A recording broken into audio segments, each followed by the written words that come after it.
Que la grâce infinie de Dieu le Père, la paix surabondante de Dieu le Fils et la consolation éternelle de Dieu le Saint-Esprit soient avec vous et avec toute votre famille en cet instant sacré. Imaginez maintenant un manteau céleste, tissé de fils de lumière et d'amour, qui descend doucement pour envelopper vos épaules et celles de vos proches. C'est le manteau de la présence divine qui vient vous abriter des tempêtes de la vie et vous offrir un refuge imprenable.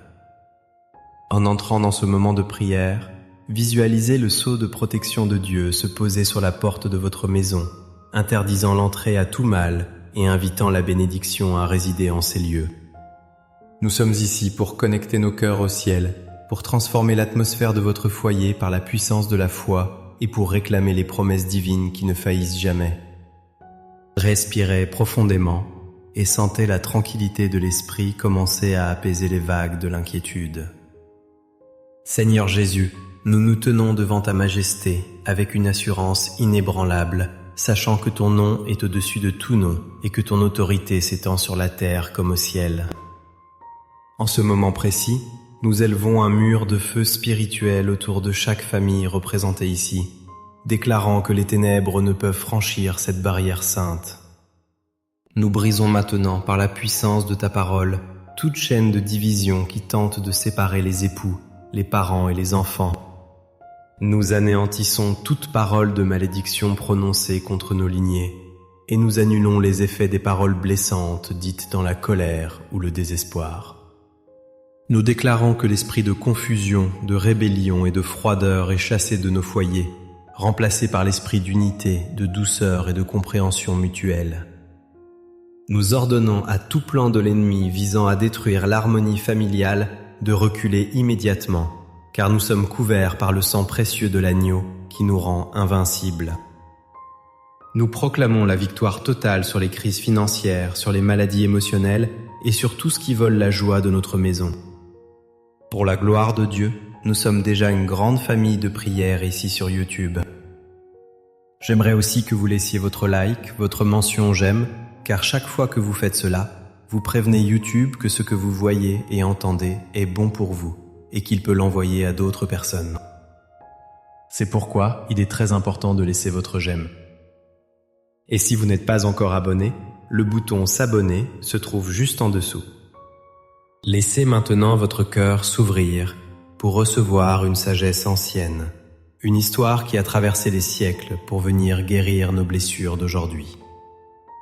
Il s'agit de l'histoire d'un père et de ses deux fils, une parabole que Jésus nous a laissée pour nous révéler le cœur battant de Dieu.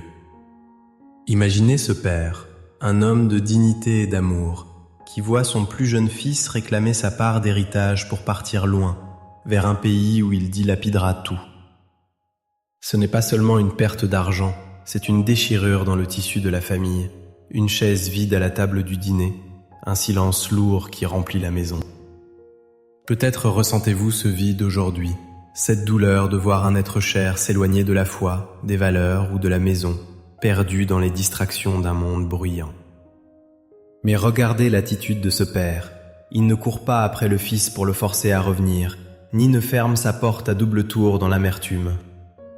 Au contraire, il attend avec une patience active, ses yeux scrutant l'horizon jour après jour, gardant l'espoir vivant, même quand tout semble perdu.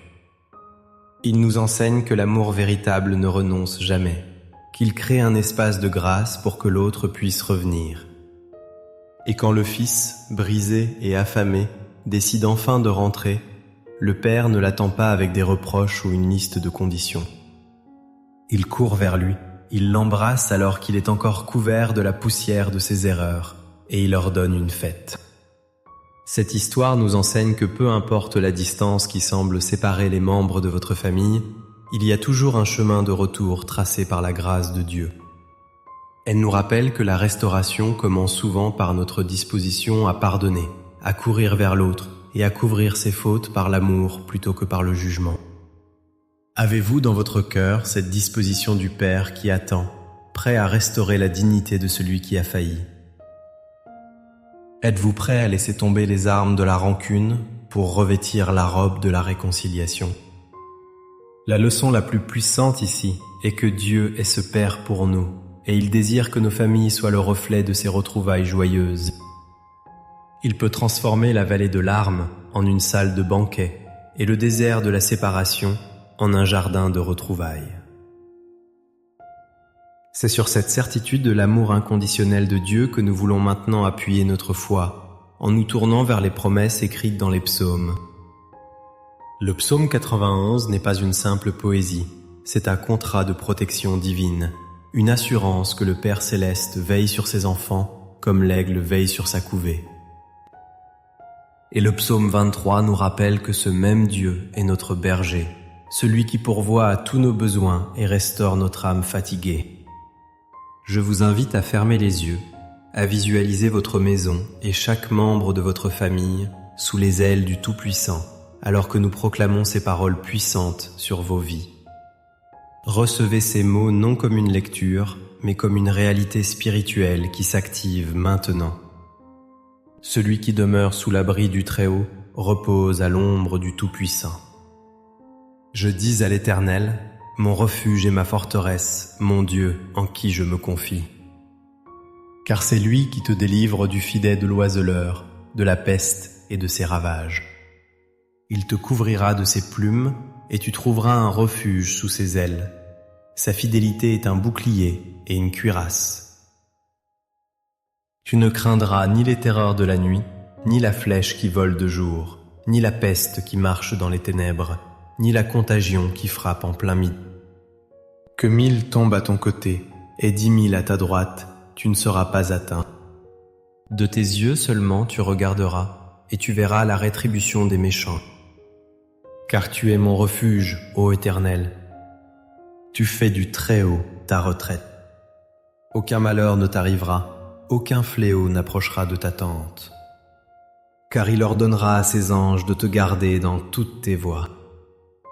Ils te porteront sur les mains, de peur que ton pied ne heurte contre une pierre.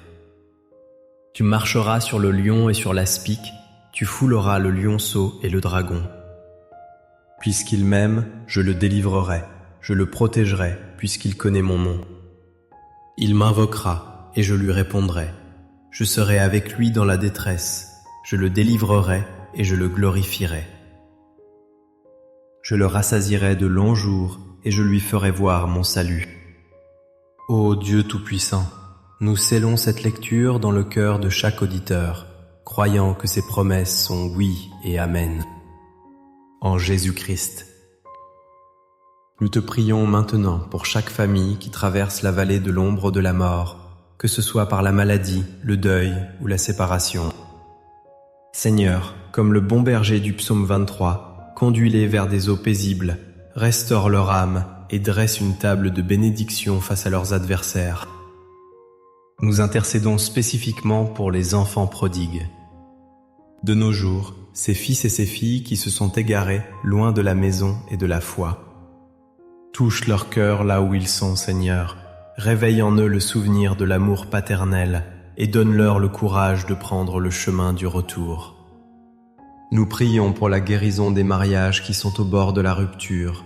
Que ton amour soit le ciment qui recolle les morceaux brisés et ravive la flamme de l'alliance.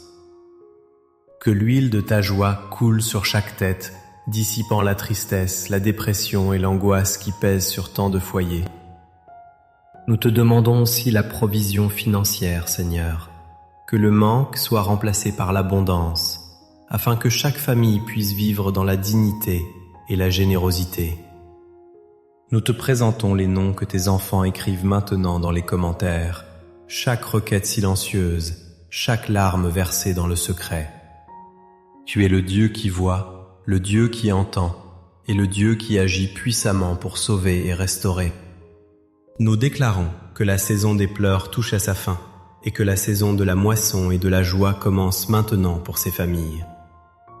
Que la bénédiction de l'Éternel, qui enrichit et ne se fait suivre d'aucun chagrin, repose sur votre maison dès aujourd'hui et pour toujours.